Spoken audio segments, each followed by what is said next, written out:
So Airtable's the metaverse, and I need to pull up the thing. So welcome everybody to Off the Record, Airtable Secrets and Lore. We're a group of Airtable users exploring new ways to use Airtable to optimize our businesses and lives. And we're open to hearing from anyone about your experience, good or bad, using Airtable to make a positive impact in the world. We attempt to promote people coming from any level to come join us, ask your questions, share your ideas. We also share our experiences, tips, and practices, and offer ways to get help and get involved in the community. We meet every Wednesday from 7 p.m. Eastern Time to 8 p.m. Eastern Time. You can join us by going to www.videowithben.com at 7 p.m. Eastern Time on a Wednesday. So to kick things off, we have a guest from Twitter named Howie Liu, and a news reporter from my understanding, and a few other things about Airtable interfaces today. So we're going to kind of do a debrief of all of that. We're going to jump right in. So I got breaking news. I don't know if you guys have heard, but everybody's talking about Web3 and the Metaverse and all these amazing things. Little did you know, Ben and Kavan, I don't know if you actually knew this, but Airtable is essentially the Metaverse. And we actually have a quote from Howie, one of the founders of Airtable, confirming this. Would you like to hear this? Absolutely. Okay, I'm going to go ahead and share this because I gagged when I heard this. Okay, here we go. So this is from CNBC, I think. Yeah, Marketplace. So here we go. What's your take on the Metaverse, and is there a play for Airtable there? Yeah, so I think there's kind of two extremes of how you interpret the metaverse. One is, it's literally this virtual space. You put on this Oculus headset, and you go in and you're immersed in this 3D environment. You have an avatar, etc. And I think there's something to that. I mean, I'm not going to dismiss it entirely. I think there's a lot of promise to that, but I think it's probably a long way off before the technology is good enough and there's enough, of an ecosystem to where we're all spending a large percent of our day wearing a headset and immersed in that virtual reality. So you're saying the metaverse is overhyped. Is that what you're saying? I think there's a lighter weight interpretation of the metaverse, which is it's a set Get of ready principles. for it. It's about creating a digital representation of yourself, and I think we're already starting to see that with a lot of collaboration products. You have lighter weight avatars. I mean, just the fact that in Airtable or Figma or these other collaborative products, you are able to create this virtual space and collaborate. And I think the actual 3D VR aspect of the metaverse is still a while off. In the Metaverse. Airtable is the metaverse. Airtable is the Metaverse. It's real. That was interesting that's what he was saying the vision of, or I guess the vision of the metaverse is, but it seemed like he was trying to tie it to Airtable, but creating a digital version of yourself. Chris has definitely done that better than anybody.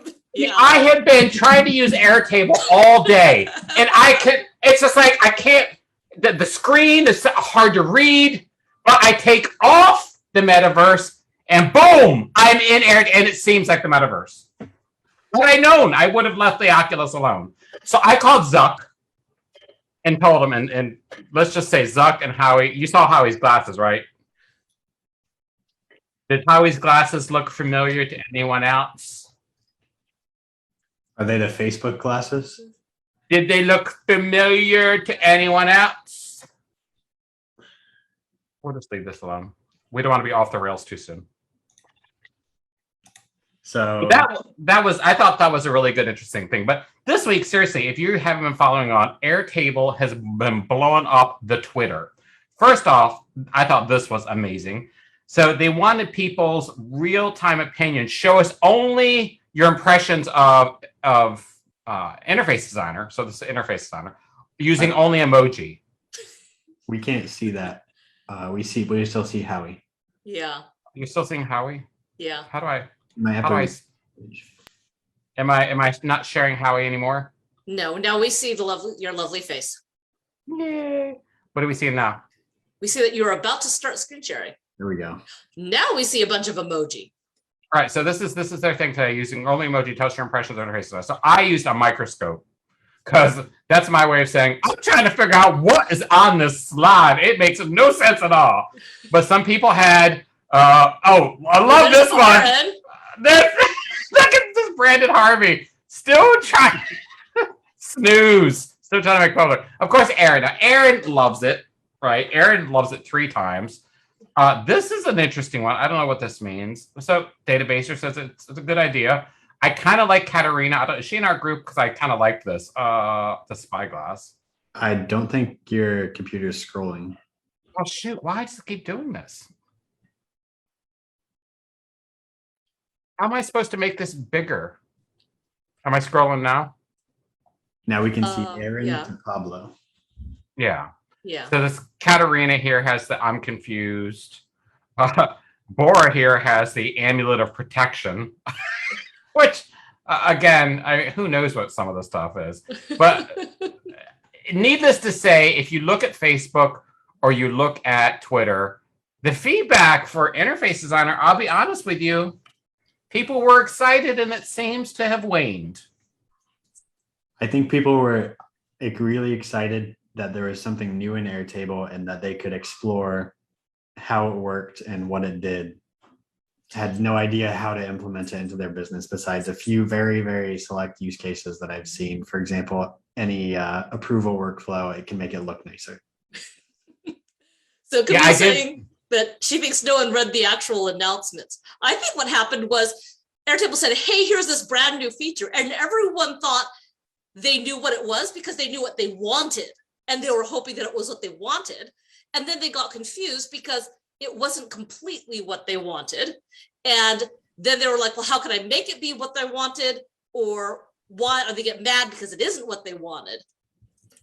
Well, I mean, I did an interface last week. I know I wasn't on the show till like that. I made an address book so I could just see the people I have to deal with all the time, doctors and lawyers, accountants, etc. It was nice as well. I've seen that before. That has to be a stock image. No, that is literally Tracy. Look up Tracy Jones, CPA. That's my now, unless she could be moonlighting as a photo model on the side, but that literally is her. I've met her in person. As a matter of fact, this is her sister who does my Botox. I'll show you. Her sister, accountant, Botox. That's a nice looking interface. Thank you. I mean, I thought it was fun. Now, I'll tell you what I want. I'll tell you what would make the interface for me. I'll tell you what I literally want to be able to create a record from the interface. I want to be able to add a note. I just talked to Tracy. So I found there's 3 basic ways that you can create a new record, and they're limited. One is if you're on a grid view that is of a table, not a linked record field, and your filters are set in such a way that you actually can. That's not really that useful because how many times in your interface are actually going to be looking at the full grid view that's linked, that's the actual table. The other way you can do it is when you have a linked record field that's actually displayed as a field, and then you have the little plus where you can create a new record that's the same way as usual. Again, that's not super useful because it's designed to pick an existing record and you have to go to the bottom where you say click create a new record. And 9 times out of 10, you want a brand new record. You don't want to see this list of existing records. The other method that you can do is with automations. And so that's what I tend to do. I found several different ways of doing it with automations. And I think it's just still early because I think this is just it's a beta of the very first release. Eventually there's going to be other ways of adding new records. It's just not there yet. And I, for one, am glad that they went ahead and released what they have now so that we can play with it and get around with it. And rather than waiting, who knows how long it would take for them to have the new record button that we want. Yeah, so let's talk about the dramatic need we have here. So let's take something like email. You've got a grid view for email. How would you, a button to create a new record. Okay, how about another radical 50-year-old interface? A calendar. Oh, there's a button to create a I mean, it's not hard, Howie. Not hard. I can't wait till they enable it so you can create a new record, but they still don't give Chris the validations. Like, there's no way those are going to be in there. Like the ones you want, like it's a form.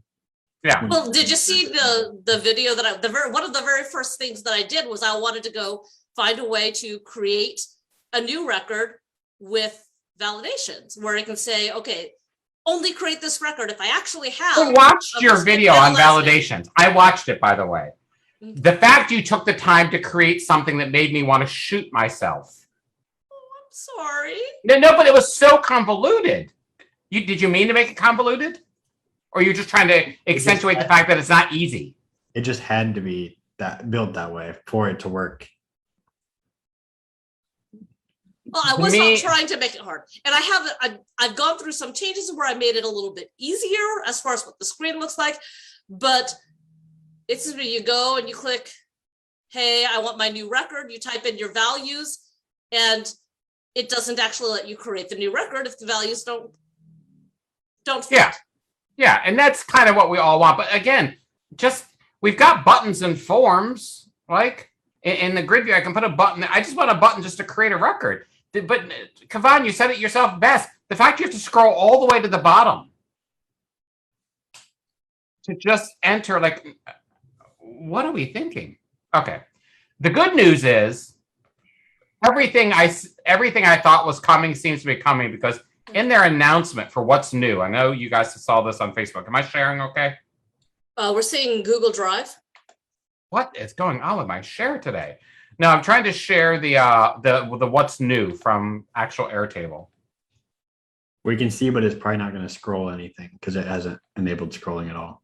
I'm wondering if every time I hit share, I'm saying, oh, optimize for video. I bet that's why it's doing it. Is this better? Now we can see your entire screen. That still sucks.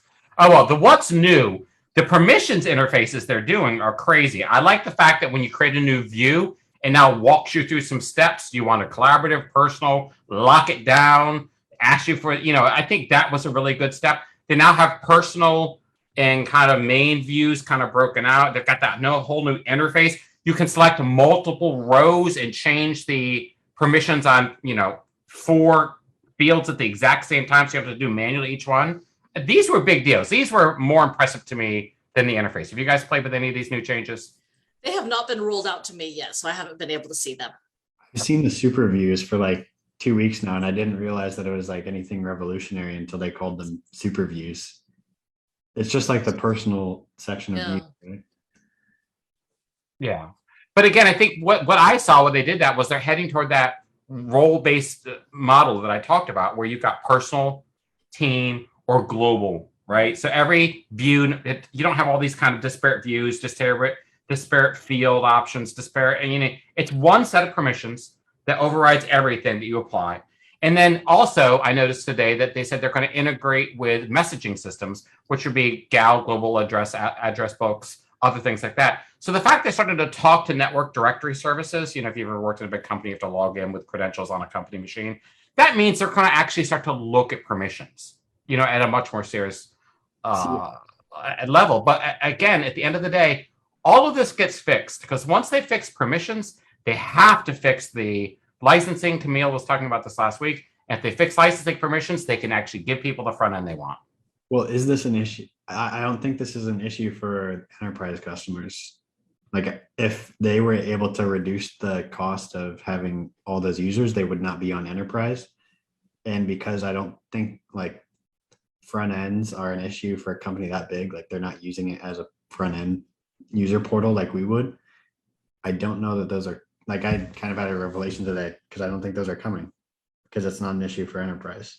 Well, no, because they're customer based now. This is why I think it could be hard for them to do it. They've made a business model out of selling individual licenses to everybody who needs it. Like today on the sales call, the one person doing the training said, well, if you want to give people access to views, make them billable collaborators.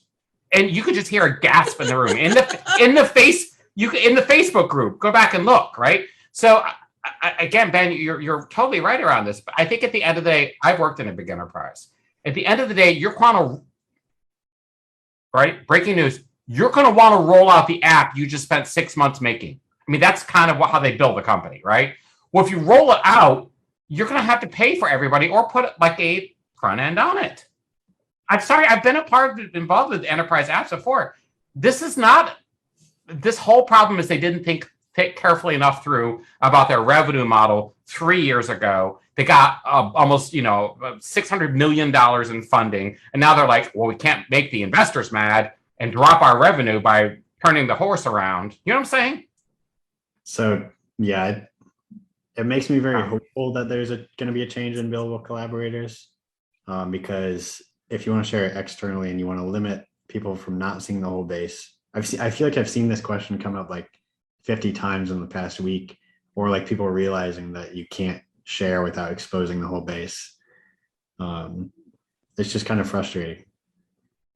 Well, I mean, if you take like Apple Notes, like, if anyone's ever used Apple Notes, I can't even share my phone anymore. I can. So Apple Notes, I can go in here and I can go to an individual note and I can share it, just that note, or I can share the whole notebook, right? Oh, and look at this. If I want to create a new note, one button, right? so look at that, right? Look at that, But I swear, I don't know. I feel like I'm beating my head against the wall. It comes back to their revenue model will not sustain that much obviousness.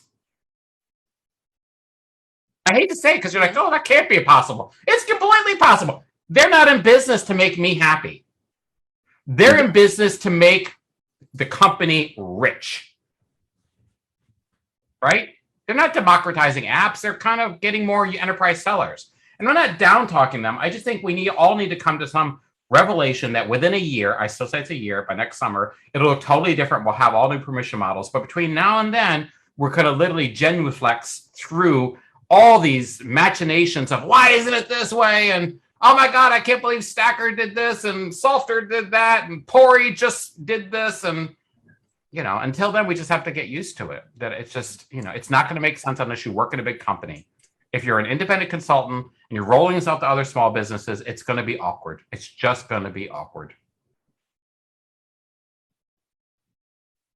I mean, Ben, you do consulting every day. What do you tell your people? I've had to explain to everybody that it's not going to do what they were hoping it was going to do. I've had like 20 conversation with all my clients that I know with this. Think of them. Reviewed with them like a week before it even launched. Like, hey, there's an update coming out. Think of the money you've made saying no. Right? Howie is making people rich for saying, can't do it, dragon. It's just like, Garrett's 9 figures saying no.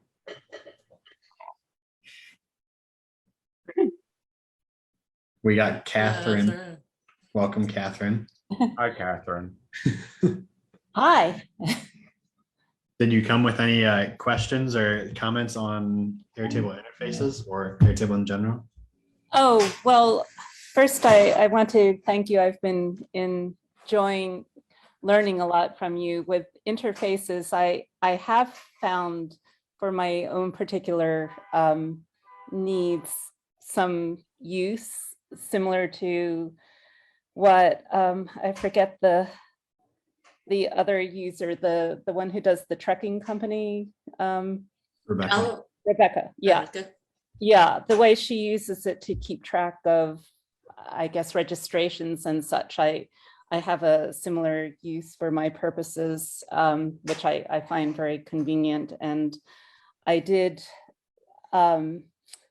go ahead and sign up for the Airstream webinar, which I did not find terribly useful. The one today? Yes. Yeah, I went to like 30 minutes of it after Chris sent me a message. And I think the first thing I sent to Chris was that the UI of just the stream in general looked like something I wrote in C# in college, like one semester. But yeah, it was not that useful. There's another one coming up December 1st if you haven't registered for that yet. Do you think it's going to be a repeat of the same stuff? Well, this is more like the one they did a couple weeks ago, which is an AMA where they've got 3 senior people on. You can basically, and by the way, all their AMAs are kind of weird because ask me anything, but no one can ever actually see what was asked. It's kind of ask me anything. Trust me that I'm actually telling you what we were asked. It seemed like they came up with the lowballest questions or like the lowest hanging fruit questions beforehand. Today? Yeah, the first question that asked me anything was, we've got a lot of the same question. Let's read the most popular one. How much do you love Interface Designer? I love it. You know, it was just like, Nobody's asking this. no one's asking these questions. So one thing about Airtable interfaces I found in last week, and this goes back to our conversation last week about the potential for future interfaces to be linked to multiple bases, is when you duplicate a base, it duplicates the interface. I thought that was I don't know if anybody else found that out. Oh yeah, of course it duplicates the interface. Why wouldn't it? But like, what about later on when it's later on it's The interface is still tied to the base that it's in. So when it duplicates the interface, it's just like it duplicates all your apps and it duplicates all your automations. Yeah, but what if later on they enabled it so you could have multiple bases in one interface? Like you duplicate one base, does it duplicate half the interface? Did anyone actually say that was a thing that they were working towards? I think this is another, I think that's something that you want. That's not necessarily the direction that they're going. I think we could. It's not a problem. I think theoretically we could make the Interface Designer work like we wanted to. Hear me out. So you've got 2 workspaces. One workspace has all the bases that you sync read only to the first workspace. The first workspace takes those and rolls them up into a master base, which has an interface. So just the things you want to be read only are views through the other workspace through external sync. Sounds like it'll work, yeah. Yeah, I mean, if you want read only, I mean, part of what people want is they want edit. Well, edit, but they kind of want some of it read only and some of it edit. You know what I'm saying? Yeah, I see where you're going. Yeah. I think that makes sense. As long Yeah, as if you don't need edit, that's fine. Yeah. Because what I've been doing, and this you guys are gonna think this is crazy, because on my external site, I've created I've had a table forever that's just the things that I bill for my customers. Like I call them my products. On top, behind that, I've always got my CRM, which is all my current customers. But what I've started doing is building a portfolio table. But what I had to do to get this to show up correctly on my external face is I sync the portfolio table over to my site now with selected services from a sync view. And then those two combined create kind of my interface on Pori. But what it did was it kind of gave me that very segmented, this will never change, this will change. But the hard part now is I have to remember, do I go to the original, the sync, the roll up, the roll up of the sync and the external, you know, it's just like, it's like, I feel like Alice chasing a rabbit. Yeah. It's all tied up in permissions. Mm-hmm. That's what I'm saying. The whole yeah. Camille nailed it last week. I've been saying this forever. It needs a complete permissions overhaul. Yeah, so I think if we, I don't know, everyone has different use cases, but I think the different levels that are required, you have workspace level, base, table, field or series of fields, views, I did this out of order, and then the record itself. All of those would need to have some capability to have their own different or follow a scheme that the user can set themselves for permissions. There's a few of those that are missing. Yeah, your audio is really quiet. Just heads up. Whoops.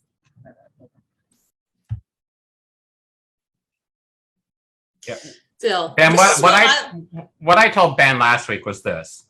So you've got these permission groups, personal, team, global, and admin, applied to these layers in order: field, record, table, view, app, base, workspace. That matrix would fix everything. well, it doesn't fix multiple base access, No, but I think with synced records, multiple base access makes sense. but you don't have edit. But you'd have to go back to, well, I don't know, yeah. Either that, or you can say, okay, well, that's what workspace actually is, and that you can have cross-base permissions to say another base in the same workspace. But then that also gets into billing and pricing, all kinds of crazy stuff like that. The first question I asked about Airtable to anyone, but the first day I used it was, can I basically create something in one workspace and share it to another? Because my whole idea was I'd have one workspace for one set of processes, another workspace for another set. You know what I'm saying? And then when I found out I couldn't do that, I was like, oh, okay, well, I'll just do the one here. This is before sync basis. Well, that didn't make a difference. So I'm like, okay, now I have a table with everything under the sun in it. Yeah, I know. Yeah. To me, to way the workspaces is another just unused gold mine of opportunity. Workspaces. I have No. a Miro board to share. Would you rather billing by base feature, i.e. number of record simulations, or by number of collaborators? Oh, Camille said, would you rather billing by base features, i.e. number of records, automation, etc., or by collaborators? To me, hands down by features. I would agree. I think part of the problem is it's a little bit of both right now. And for, depending on your use case, if you only need 10 people to work on something, but you're only dealing with like 100 or so odd records, that's one of the use cases I have. It's more expensive for me than it is for someone who has thousands upon thousands of records and a great many number of automations, and like only 2 people in the base. Like that doesn't seem to make sense to me. I mean, how we do this in traditional enterprise app, we just have 2 types of users, right?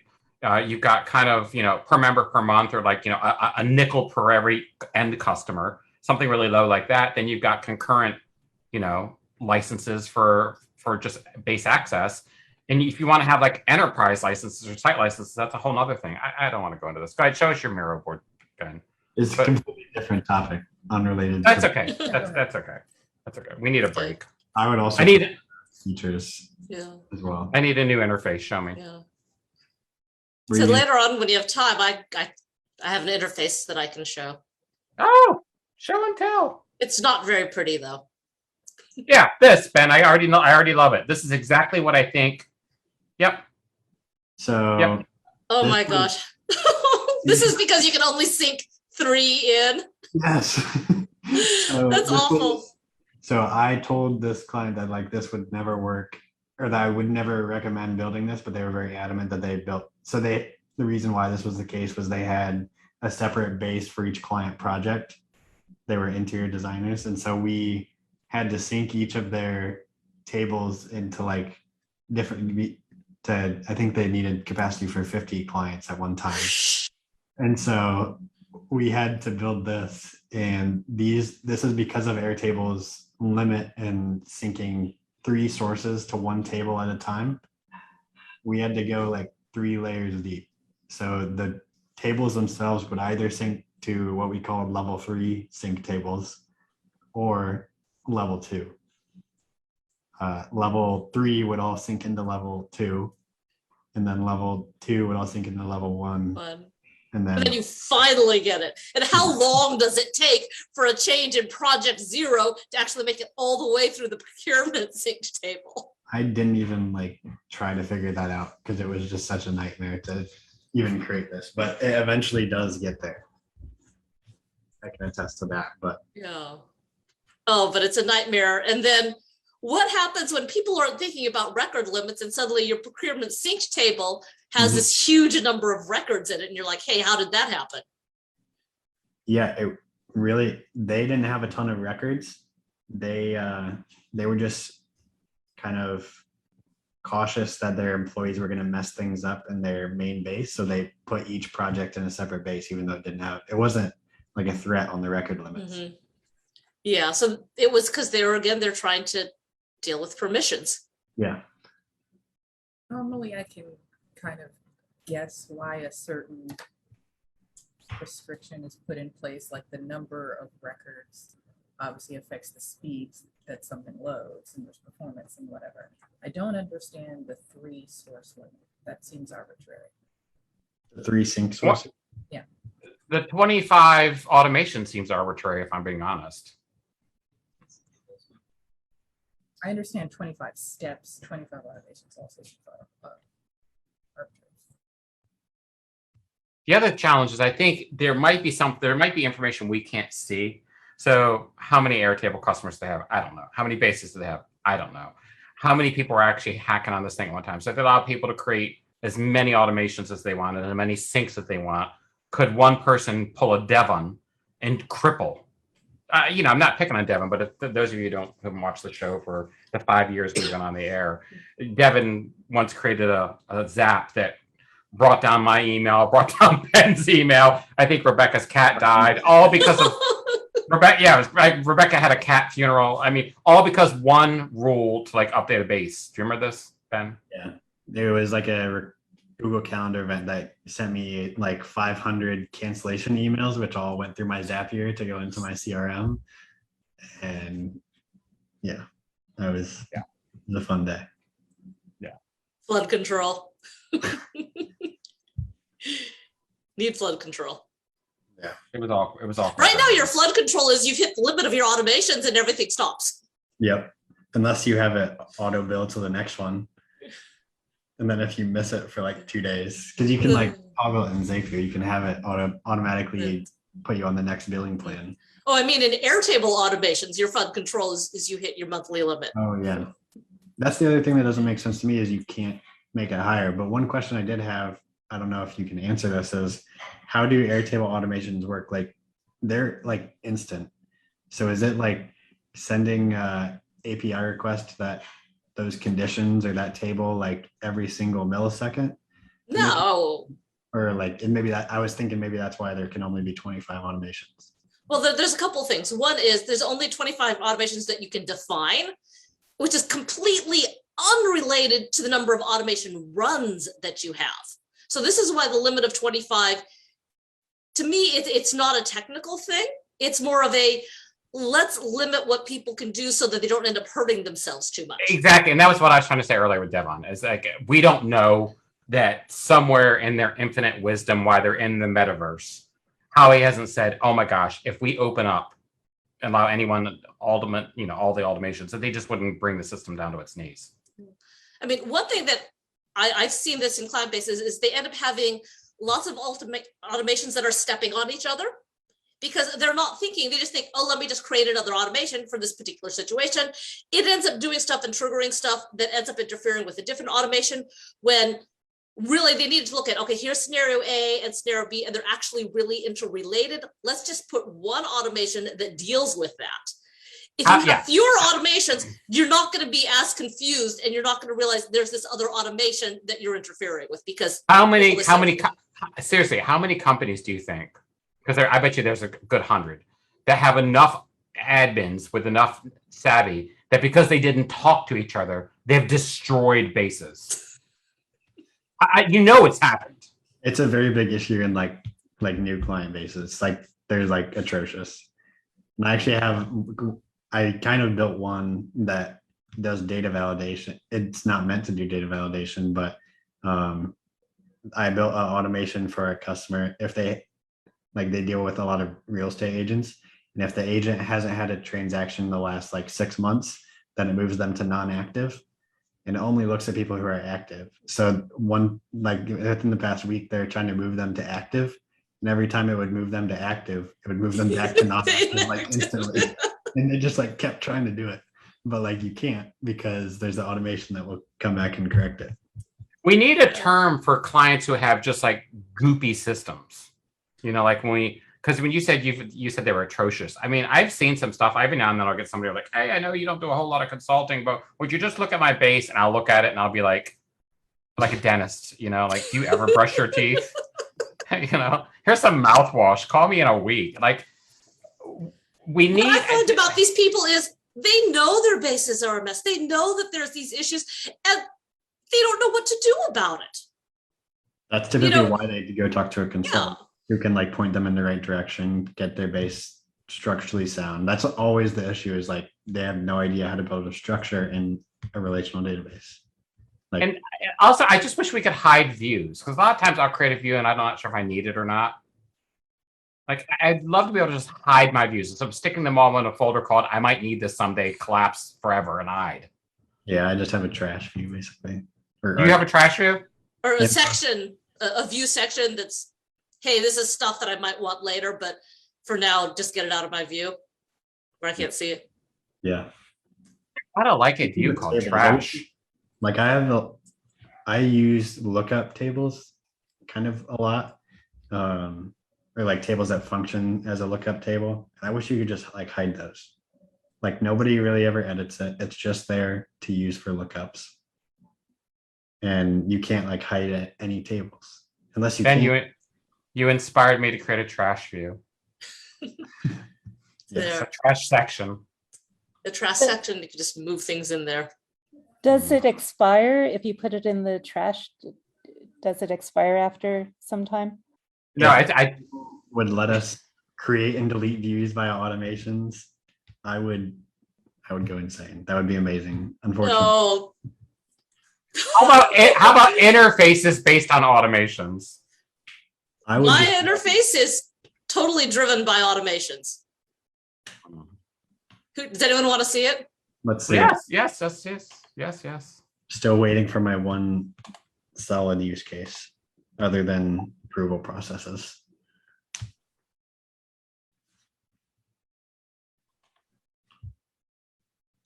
Let's see how this works.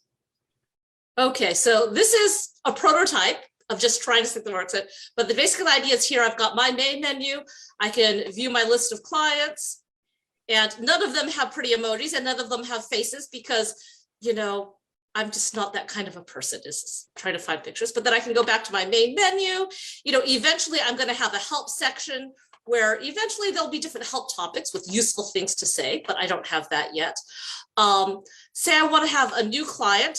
I can go here, it opens my form. I can say new person and give them a last name.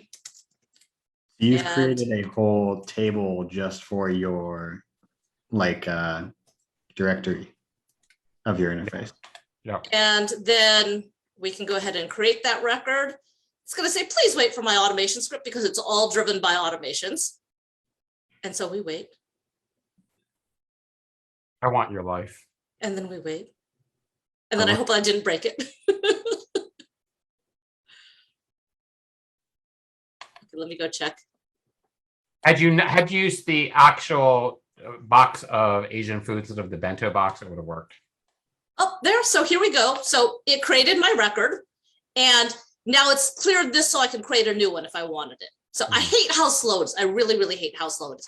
But if I go to my clients list now, what was the name of that person? Oh, new person, right here, where they are here. And then say I want to take a look at their details. I can look here and, oh, they're good here. And let's say I want to have a new project. Please wait for the automation script. It's going to create a new project. I promise you, it's going to create a new project. It just hasn't done that yet. Is it the script that's slow? Because automations themselves run pretty fast. I found the automations, they can take several seconds before they actually trigger. It's sometimes they're fast, sometimes they're not. Anyway, here's my new project here. Let's go take a look at these details. Well, you know, I really ought to give this project a name, right? So other than the slowness, this is exactly what interfaces should do. So here's my project. I can set its status and oh, it says, you know, product in the status must be assigned. So I've got a little bit of Russian. So let me go ahead and let's just assign this to myself and, you know, give it a budget.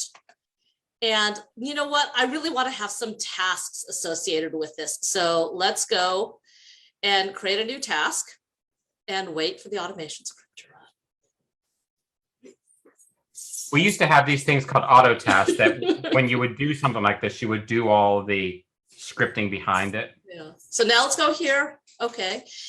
And so here it is. Here's my new task. Let's give it a start time. Let's give it an end time. Just like a good manager started in the past. Let's say it's actually in progress, whatever.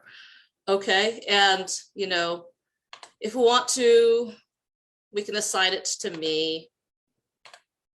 There we go. And then let's say, okay, let's go. We want to go back to the main menu and I want to take a look at my projects. And here's my fab project that's right there. I can look at that. If I want to look at my project details, it takes me back to that same screen. I've got a timeline view where oh, what month is this? We need to scroll over because we are in November. Here's my task that I didn't give a name yet, but we can see that in the timeline view.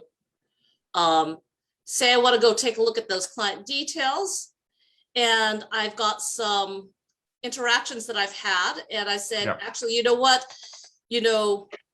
Way back on the 14th, we had a meeting, and I was in that meeting and discussed to make project. I can't tell you how many people I've destroyed by back creating interactions and sending them to them. So we've got that. And then, I'm going to do some other stuff here. So where was it? Oh, I'm going back and then say I want to look at them again. Yeah, I'm doing this because it's a fake refresh of the screen. It's got this project, and then say, I want to have a new interaction here. So it's all, I can do it. I can put a new one. And there was an email. Kevin, Airtable would love this. This is the best use of interface. And then it shows here my summary here in reverse chronological order. So the most recent one first. And then you don't have to do a giant batch update. And then I have to refresh my little refresh because stuff doesn't refresh quite the way I want to. Is there a script that does that, or how does it? Oh, this is all automation scripts. And then I can go back here and said, I want a new, actually, that one back on the 16th, actually, let's put more, I can't spell, can I? Ever since first grade, I could never spell. Well, let me phrase it. I couldn't spell before first grade. My first memory of me trying to spell was in 5th grade.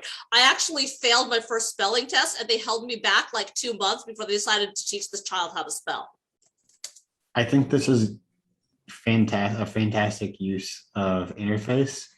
I am not convinced on why I would use this instead of using my current base.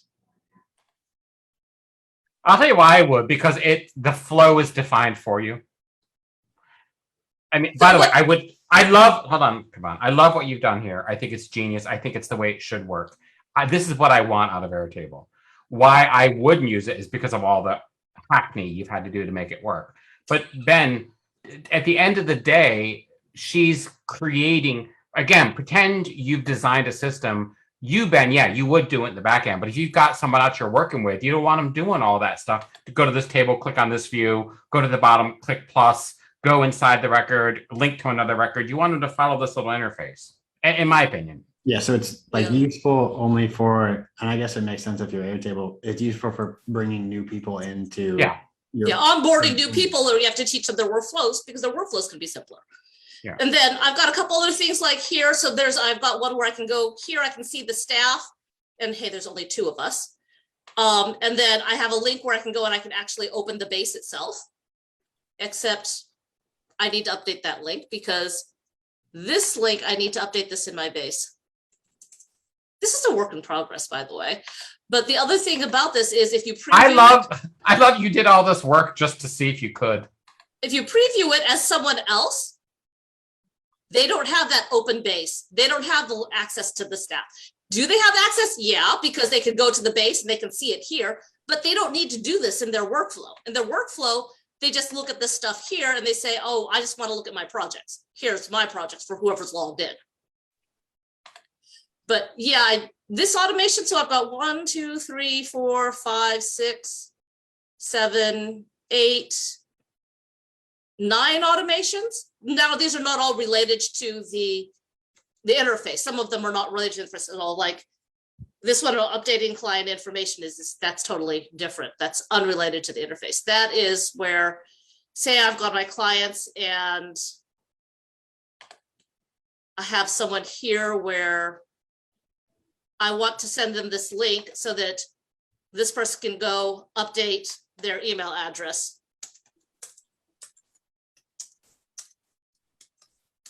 And then it deletes the record.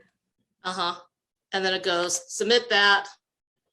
And then if we go here, here's my new email address. Yeah. I think that's actually one of the scripts that the only script that I use in any base as that one, and I'm pretty sure you wrote it, Gavon. It's on like the Airtable universe or like the community forum. How many of those automations do you think you could do without scripting? Okay, well, part of this of the automations, all these that do the interface actions, a lot of these could be done without scripting, but it would take a whole lot more automation runs. Whereas here, I'm able to, if I'm going to try and create this without one automation, it would probably take like 5 or 6 automations to do everything that this one script does. So I've created an infographic. Can I share it real quick? Sure. So I think because there's a lot of confusion about what interfaces is, and I just while you were talking, I was inspired, Kavan. This I think is the fastest way to explain interfaces. So your app, Airtable, interfaces. Beta. Yeah. Sorry, but it just seems like a hot mess. Has anybody? What am I Beta. missing? It's new and it's beta. Okay. Has anybody played with JotForm tables or JotForm? I have not From played, apps? but I was so excited. I want to see one. I took a look at it and it really just looked like a form that looks nice on Like a form behind a login. Yeah, it really did not look Yeah. like it was like it didn't I mean- add much. I mean, it looks nice, but I couldn't. If you watch the video, it's what Kavan says, not Kavan, what Camille says. It literally looks like It's just the old thing. Yeah, but I don't know what they added to make it apps. I think giving it the same benefit of the doubt, I'm sure they're going to add stuff. It's just right off the gate. I think Glide was the more, I don't know, impressive. So Glide's announcement was huge. Yeah. Glide did anyone see the Glide announcement? I don't even know what Glide does. I've had 2 clients use it now, and I have no idea what they talk about. Glide does what everyone thought interfaces would do. I love that you said, yeah, this is the new Glide interface. Look at this thing. Interactions, the whole darn bit. And apparently, I think, don't they have Airtable coming? I saw someplace that Airtable is coming. Right. there's And that that- word again, no code. There we go. Oh, yeah, check out Glide. Glide to me feels like what Bubble, I wish Bubble would have been. And now the Glide is this front end. Man, once they get the because I saw someplace it was like Airtable coming. I think it was Glide. Once they had that, I'll race to Glide. It looks sharp. Watch the video. I agree with Chris. I think it's what Bubble should be. I like the idea of Bubble and I hate using it. What I find interesting is that you've got all these different companies that are coming from different points of view. So Airtable started with a let's store your data. JotForm started with a let's have a form to gather information. Stacker started as a okay, you've got this data, let's present a user interface for interacting with it. And they're all gradually converging and spreading out to these other aspects of what they can do. And where are they going to? So they're all trying to be this all-in-one thing where it is where we can gather new data and interact with it and have a storage system for it. I liked it when JotForm was like just a form before they introduced like tables. And then But it was a natural extension. I mean, if we go back and watch, I wish we had all of our shows at catalog. We go back and watch. I said at the time with JotForm, I said this is a big deal because again, I'm still going to come back to I have to believe I made the right bet on Airtable. That Airtable, I have to believe it. At the end of the day, Airtable has got the really good back end, and JotForm. To what Camille said earlier, if you've ever used JotForm, it feels clunky to me. If you've ever tried to connect it to an Airtable base, I could see why they created their own. Definitely watch. It's 4 minutes. Take the time, watch the Glide video. I think you'll be like, this is impressive. you know who we're all sleeping on right now? True. It's Google tables. Well, Google's got the access to a user base that is so huge where they could take over very easily if they wanted to. We'll just have to wait and see what happens there. Whatever happened to Microsoft Lists? Oh, that's another one we haven't heard from them. Microsoft. I'm in the process of switching back to Microsoft after being on Google for a decade. Oh, why are And you you gonna be just- switching? Do you know why? Why? Airtable. I'm literally spending $2,500 to migrate back to Microsoft because they've got Outlook integration and Oh. automations. And right now, if I send an email, I have to depend on a BCC to get it into my interactions. And it's to me, there's too much jeopardy in my business to have to count on a BCC going to Zapier and it working. The only other choice I have is I have an outgoing communication form that I use, right? When I want to send an email, but I want to make sure it gets into Airtable, this thing right here. Problem with that is then it's not in my outbox. And if it's not in my outbox. I can tell you after thousands of emails going through Zapier, 500 of them being from Devin, Zapier has never had any issues integrating my Gmail and my Airtable. Besides hitting that one limit one time when I got 1,000. Mine, every other day, mine drops the date and it ends up in a record that has no date on it. And I have to go back in and grab the create date and copy it over. It's just random. I can show you the error logs. Zapier is not reliable for me. And then if I want to get Chris gets a lot more emails than you do. Probably. And if I want an email, so BCC going out to get into my Airtable interaction, but if I want an incoming one, I have to pin it, which is a separate rule. And then what it does is it goes back and it copies in everything that was from the email above. And sometimes I just want that email. The native Outlook integration, because I tested it, because I have an actual Microsoft account using the email I don't use, works perfect. It looks right. It's formatted beautifully. It's a tight integration. On top of that, I have somebody after us migrating all of my Dropbox to Box for that same reason. Remember we talked about this last week? I have someone doing that for me now. Integration? Because of the native integration. So you're moving away from Google Calendar and Google Everything? It's all going back to, it was on Exchange until 2010. It's going away from Google, going all the way back to Microsoft Exchange. Wow. Oh. These are exciting times. So what's going to be left with Zapier, or will you not need Zapier anymore? I don't know. I've had a Zapier account since before people even knew what it was. I will always have one. But to me, I never liked depending on Zapier anyway. I use as many Airtable native integrations as I want. My next big thing is I've got to get someone and pay them. And if there's a developer out there listening, I want my own native integration with Plaid. Plaid has a great API. They'll integrate. I know people who've built 2 different financial services. I just need someone to create me a rock solid Plaid integration to download my statements. Counting on Tiller is not reliable because of the Zapier integrations we've talked about before. FinTable, that guy said I was promoting his, I endorsed his product before I even installed it. So like I can't run this product no matter what. I don't want to use anyone. And my latest one, what's that called? Finta. I love it, but the developer is a student, and I've had a couple of problems lately where the feed breaks, and the fix was we'll just log in every now and then and check. That was what I was worried about with Finta. It was that it was not, the developer wasn't someone that was staking their life business on it. No, and then when I went out to Twitter after like a week's worth of emails and said, hey, can you help me? I got a direct message saying, please delete that off of Twitter. I just got a job.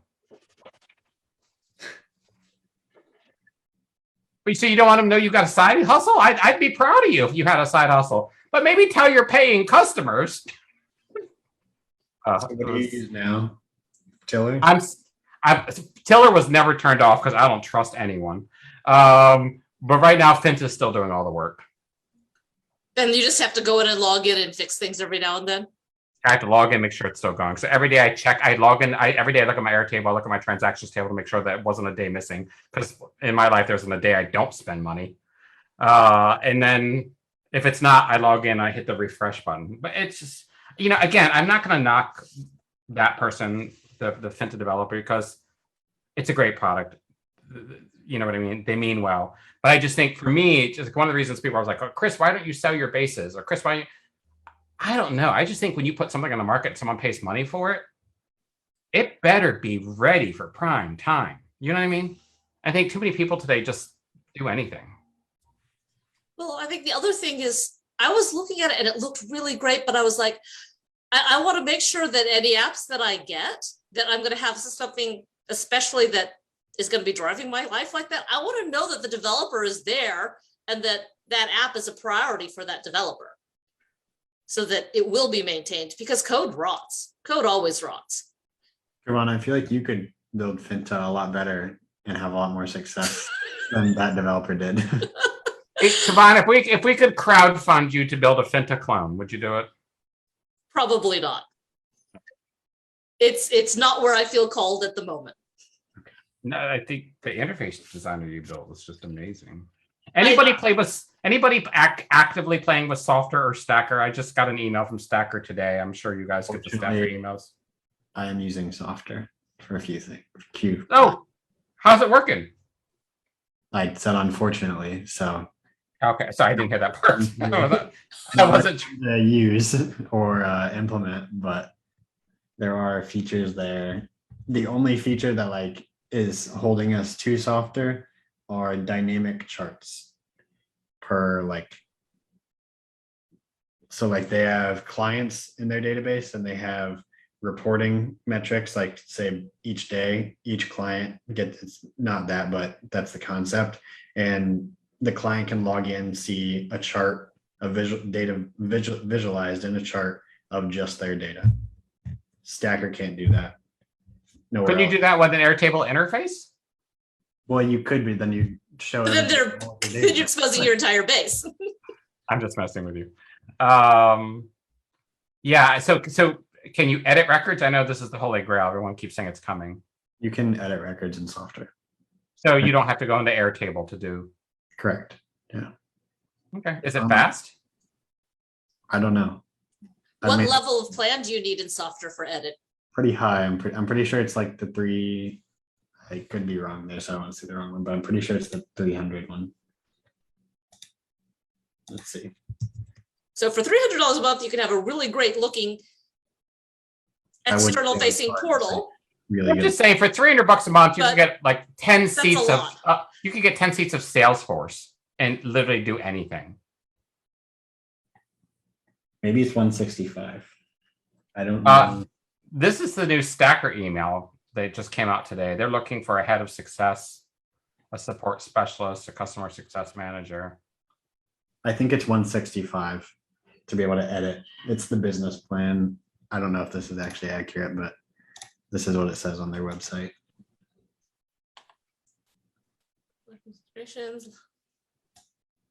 Field level edit permissions for each user group. Update editable records was the on business. Oh, wait. No, update records is on professional. Yeah. I feel like these things have been changing around though, but Oh yeah, the Wayback Machine is your friend. Wonder if I refresh it, if it'll change. If You it's want to see a? Do you want to see an actual dynamic chart in Softer? Watch their prices table. But that is like the one feature that like they have that I haven't seen elsewhere, and it's like very useful because it's no code. Let me tell you about it. I don't know. I think no code's turned into a joke. For everybody besides me. you know, my daughter's taking a computer science class and they're on code.org, and code.org has drag and drop code where it looks like no code because you're just dragging and dropping and saying what you want to do. And, you know, you pick, okay, what's the element and stuff. And then you click a button and then you see the JavaScript that it's created. Exactly, the JavaScript. It's the line between drag and drop, native language, see what you want, and code is not as different as you might think. Yeah, the Apple 2 years ago came out with one of their playground apps for kids to build mobile apps, and it was real drag and drop like that. And I really thought it was kind of transformational. And I played with it for a little bit just to see if I got my hands dirty again. At the end of the day, I hate to say it, but I think in tables and relationships. And I think I think it was Camille said she can't see the front end. You guys never remember what I was talking about? It's like I kind of realized in that moment, I was like, okay, yeah. It's like I understand what she says in that. There are sometimes if I'm too far in front of it, it can't work. I literally need the backside. Now, I'm further enough with Airtable. If someone gave me a proper front end, I literally would be like witchcraft. Right? Because I'm ready. I can feel like Merlin hands, but I see Howie there with the staff, you shall not pass, and it's just like, you know what I'm saying. Okay. I think that Airtable is trying to protect us from ourselves. Mm-hmm. I feel like, that rebellious teenager that says, but I want to do this. And then Airtable's the parent saying, no, let's slow down. Take that. No, you only can go this far. Yeah. But and we're growing up and we're going to be able to do more eventually. Considering what a fan person I was for the longest time, I think a little bit of dissension in the ranks around interfaces is okay. I wish, we'd all kind of come to terms with saying it's a beta, we need to give it a break, might not be the best for us all in the future. I think if more people were a little bit harder on interfaces right now, they might be more compelled, because the one thing that moves the needle faster than their shareholders is their customers, their vocal customers. One thing about this is they burst on and say, here's interfaces. They were working on interfaces for a year before they released it. I don't know. Camille seems to have when they did Timeline, they were working on Timeline for they did say year for that. They did say year for that. These things take a while to develop, to go through and do it. I really think that because the development process takes a while, not just to build the code, but to decide what to actually build so that people don't hurt themselves. I think they have to have been already doing these things. It's just going to be a while before they actually tell us that they're working on it and give it to us. So yes, we need to tell Airtable, this is what we want. But chances are, if we tell them now, this is not news to them, and they've probably already had people in back that already read the forums, that know that this is what we want, that have been working and trying to develop it. It's just... What do they call the widgets and interfaces? What do they call those little pieces? They're the slices? Elements. Thank you. I know this seems like I'm really being nitpicky, but I just want an element that's just calendar. I think it's obtuse that we... Okay, because I feel like it's obtuse that we got timeline before we got calendar. I would agree. Well, I think because it's newer, so they had it readily available. That's again. Part of it is also that they were being developed in conjunction with each other. So they had the new code base where they could create it and put in what they needed to get it to work with interfaces. But with calendar view, that's an older code base. It's got other code that people are probably not as familiar with exactly how to get it to hook in. So it takes longer. It's kind of like Page Designer. We aren't seeing new updates and integrations with Page Designer because that code base is so much older, because that app was created so much longer ago. So it's going to be harder to bring it to and integrate it with new things. What view in Airtable do you think has the easiest way to quickly add a new record? Which out of the views? Out of grid, form, calendar, gallery, Kanban, timeline, again? Well, which form one view is the easiest way to add a new record, because that's what form does. No, See, to me, form, or you can't in the view. You have to open up a different... This is what I'm saying. To me, I think about this all the time. To me, if I want to create a form, to me, the fastest place to do it is in a calendar view, because you get the view and one data element filled out instantly. Every other view doesn't give you that. I think I think the actual easiest way would be if you are in a grid view and you're grouped by multiple. And then it creates all the yeah. Well, okay. A couple things that's going on is, one is that creates a new record. Another is that creates a new record with some of the values already populated for you. Those are two totally different things. Yeah. One of the problems with grid view was that it used to be way too easy to create new records, and you were creating new records like crazy, and then they would disappear on you, and you'd have tons of new records. But if you could just make the grid view, make one of those things required, it wouldn't create a new record, just like the web version. You know what I mean?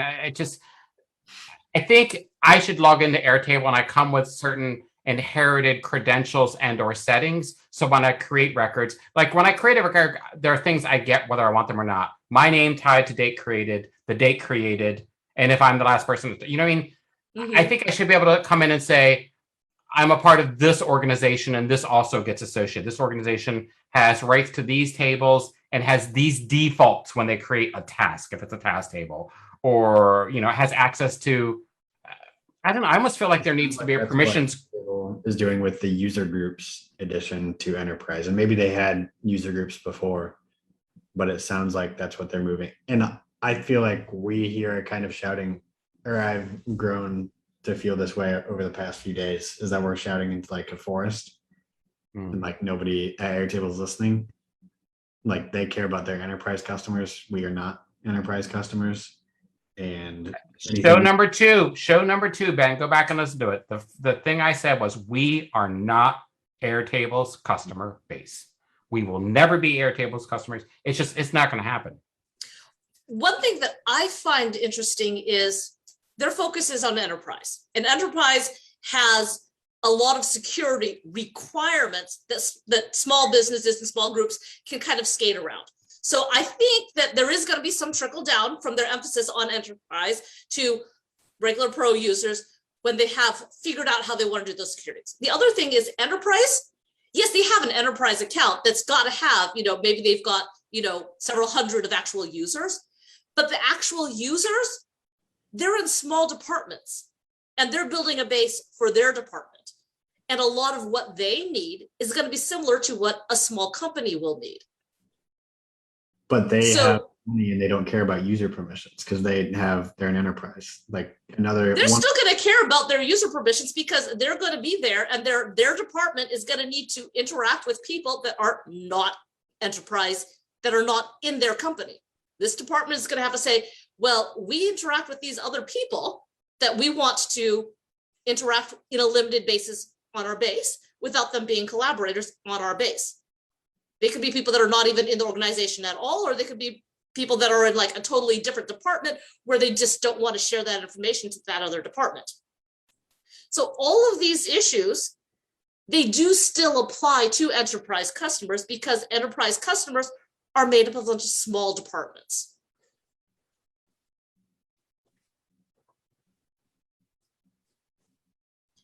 It's just going to take a while before we get trickled down. So I had a conversation with Scott Rose recently because I met with a dude named Aubrey from Airtable, and he's like the developer relations guy. Mm-hmm. Yeah. He was talking. One of my questions was I was requesting to get on a beta for in automations having conditional logic, like splitting paths, because that's a beta right now. And he was like, and I was also saying it would be fantastic if we could get all like the developers on every single beta. And he was like, that's a very hard pitch for me because I would have to go to every product team and explain why not only the enterprise customers that we are meeting for 1 hour a week with on every single beta, like to also have them meet with you guys because you guys aren't our customers. Like he can't make that rationalization to every product team to like test betas out with us because we're not. No. It's never going to happen. We're never going to be automatically added to every beta. They have so many betas. That sounds and like it's an not alpha. appropriate. What did Camille say? It sounds like an alpha to me. You don't get that kind of feedback for a beta. You get it for an alpha. I want to see the base of their future plans. I also Their talked roadmap that hasn't. permissions, and what I told Scott was I think they're like baiting all of their enterprise like product champions that they're meeting an hour a week with these betas. That way they don't ditch them because their permissions structure sucks. Like they're like, hey, this is coming out. Like test out this. I mean, they literally have white glove customer success because the internal enterprise champions, bosses are paying them $15, $20, $40, $50,000 a month. These people's jobs depend on looking like they keep Airtable running. I'm familiar with this. I saw this in the 90s, right? And I just think, it's good, but at some point they at least they haven't abandoned the small users. Let's be honest. They could have just said, if you don't have 10 people or less, we're not even interested in you. They could have done this. They could have gotten rid of all the permission models and just said, you only can buy it if you buy 10 licenses. I can't remember which app does that now. You need to have like 5 licenses. Somebody needs like 5 licenses before you can even use it. I'm like, I'm not doing this. Oh, Box! I just moved to Box. Sorry, it was me. I'm the one who just got screwed over. Because when I moved to Box, I had to buy 3 licenses because I needed the amount of space that only an enterprise plan had. So I had to buy at least 3 users. I'm like, who do you want your other? Miro you have to do 2 licenses, I'm pretty sure. Okay, yeah, same type of thing. So again, we have to be careful how much we complain because we don't want them to take away the good stuff. It'd be depressing if we didn't have anything. I'd still have Camille and Kavan I would be crying so much. and Nacho. And Ben. Well, Ben, you're kind of I was waiting You're for you like- to say him. well. No, you really can't mention Ben because Ben is like the air. He's omnipresent. Listen, the idea of not having Ben is just so unconceivable. Exactly. Okay, what are we doing next week? Because we need to let people know. It's the day before Thanksgiving here in the United States. If you're watching from abroad, So let's Are cancel we- next week. Next Thursday. Thanksgiving is my birthday. So see, speaking of Ben and being thankful. everybody can be thankful for me. I'm just kidding. Yeah. So we can't sing you happy birthday. Unfortunately, I'd be a day early anyways. It's okay. Well, we will meet 2 weeks from now. So no call next Wednesday. I'm thankful for all of you. Kuvan, Camille, Chris, you all show up each and every week. And we had Catherine show up this week. Some weeks we have Rebecca, some weeks we have Devin like 3 months ago, but I appreciate you all and I'm thankful for you all coming up for Thanksgiving. Oh, thank you, Ben. We're thankful for you. We wish you good prosperity. I guess we'll see everybody in December. Oh yeah. Yeah. Yep. It'll be December. Before we close out for the day, any predictions for the next 2 weeks? I have a feeling something's going to roll out over the holidays. Between now and when we meet in 2 weeks, I believe there'll be one more little tweak. I don't know what it is. I just have a feeling. I hope it's view automation, automatically creating views. Automations. Why do you want this? I feel like I'm missing an inside joke or something.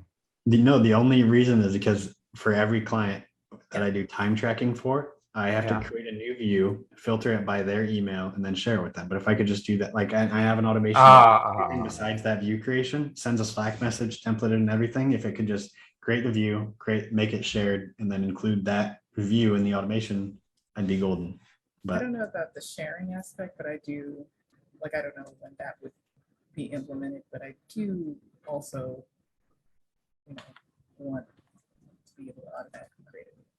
yes. I think it would Because I could I do a think- whole table, but not a view. Yeah.